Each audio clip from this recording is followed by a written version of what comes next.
a 16-year-old student who was hit by another 18-year-old student in the state while celebrating his graduation from secondary school.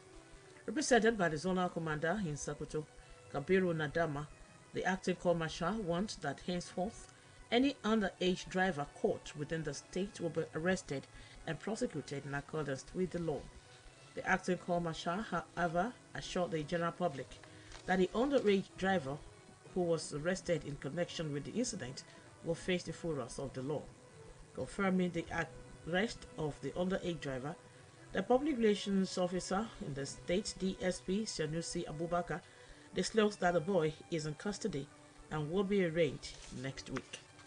The Angolan government has ordered the closure of markets and fairs tomorrow, which will be the clothing day in Angola.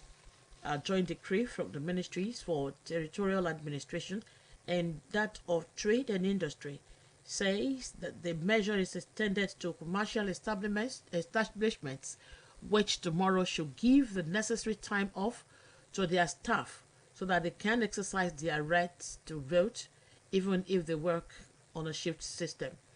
According to the document, the measure that is also extended to street and itinerant sales aims to guarantee the massive participation of citizens in the polling exercise. For the voting process, roughly 14.3 million voters are expected to cast ballots. From the number, 22,560 will vote from abroad, spread across 25 cities in 12 countries of Africa, Europe, and South America. This year's elections count on the participation of 8 political forces, namely MPLA, UNITA, PRS, FNLA, APN, PHA, and PNJANGO, and the Electoral Coalition, CASASE.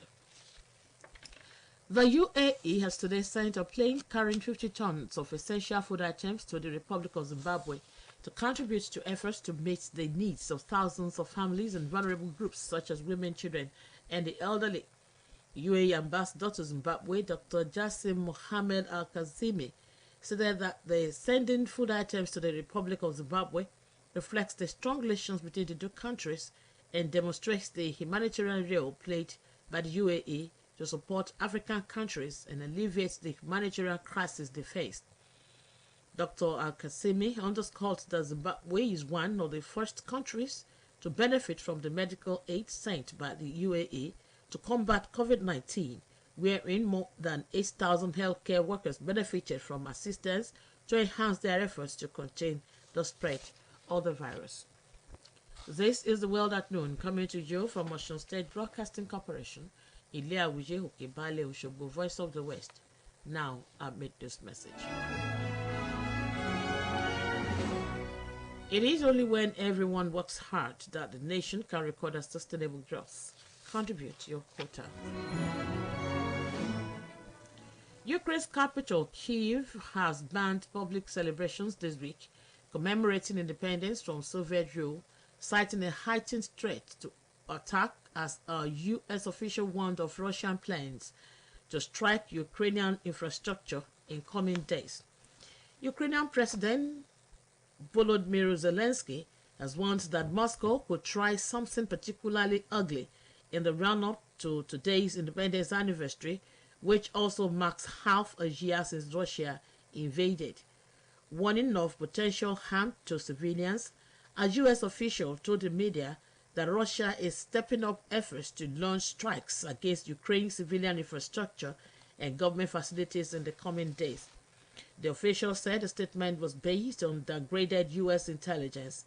Fearing renewed rocket attacks, authorities in Kyiv moved to ban public events related to the independence anniversary, which commences yesterday and will last Thursday. Argentinian former Vice President Cristina Fernandez has denied charges against her in a 3-year trial and has said that the judges already have the sentence against her written and even signed. Report has it that the prosecutors have asked a judge to sentence Argentina's former Vice President Fernandez to 12 years in prison for allegedly leading a criminal conspiracy that irregularly awarded public works contracts to a friend and ally. Prosecutor Diego Luciani said in his closing arguments in the trial of Fernandez, who was president of Argentina between 2007 and 2015 before becoming vice president in 2019, said that the country is faced with the biggest corruption maneuver that a country has ever known. Mr. Luciani said the alleged fraud against the state cost the country's coffers around $1 billion. Fernandez has characterized the trial as an effort to use the court to stop her from ever holding elected office again, and her allies have characterized it as a political prosecution. An official at the National Police Agency in Seoul has expressed the belief that a relative of two children whose bodies were found in suitcases in New Zealand last week is likely to be in South Korea. According to Park Seon-hoo, immigration records showed that the unidentified woman in her 40s arrived in South Korea in 2018 with no record of her departure.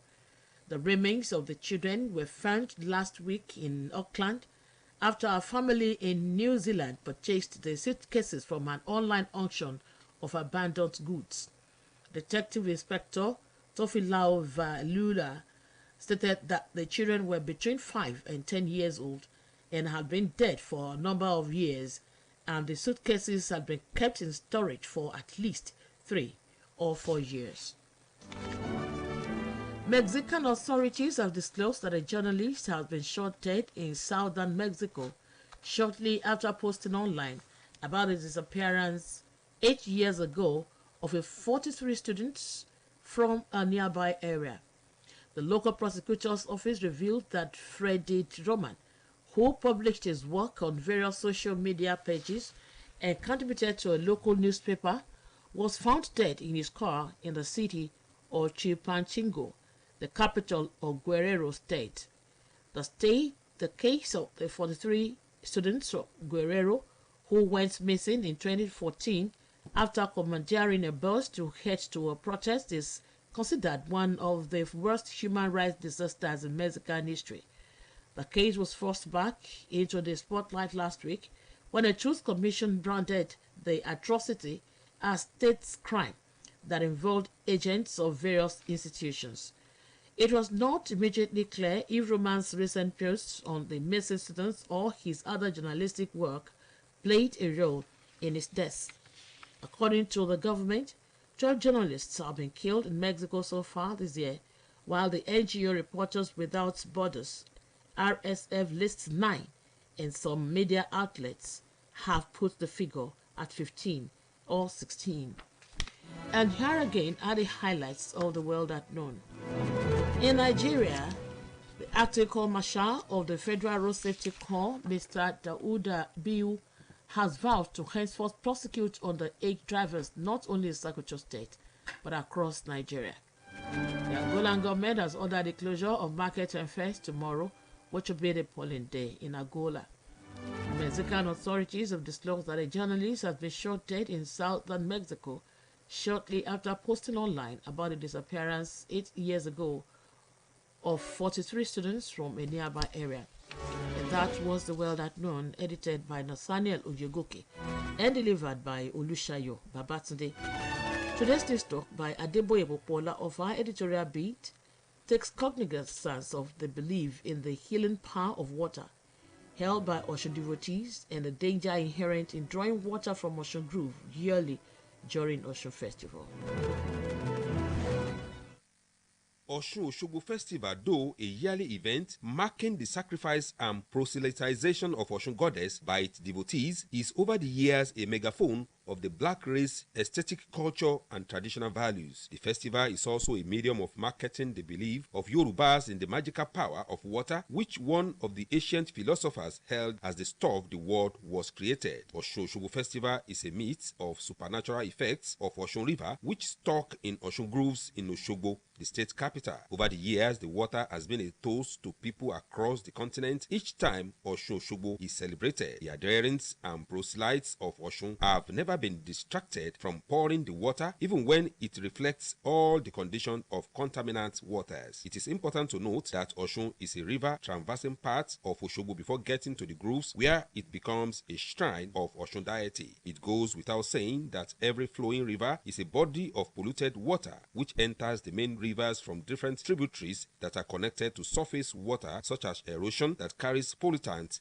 anytime it rains. As Osun Osogbo is a festival of the rainy season, makes it an indisputable fact that water being poured from Osun grooves is contaminant and a vector of contagious diseases. Osun State Governor Mr. Adegboyega Oyetola alluded to this when he warned the tourists and Osun devotees on this year's Osun Day celebration, when he warned on the inherent health hazards of drinking water drawn from Osun River. News Talk is of the view that since Osun water become the pillar of faith in healing by Osun faithful and their proselytes across geographical boundaries and continents, it calls for government intervention to improve Osun River through the development of modern technology. The modern technology, which involves the construction of water purification plants at the Osun grooves, will make the grooves a deserved economic UNESCO tourist site for the state. The private sector could also collaborate with the state government to achieve this initiative that will create jobs for at least a sizable number of unemployed Osun State indigenes. News Talk also posits that Osun Festival will cease to pose threats as a vector of communicable diseases if water from the grooves is well treated. And all this talk, written by Adeboye Opola of the news desk, took cognizance of the belief in the healing power of water held by Osun devotees and called on government to address the drawing of water from Osun grooves to forestall the inherent health hazards of the polluted water. The script was read by Adeni Kende. For more about us, you can log on to osbcng.org. Thanks for listening. Good afternoon.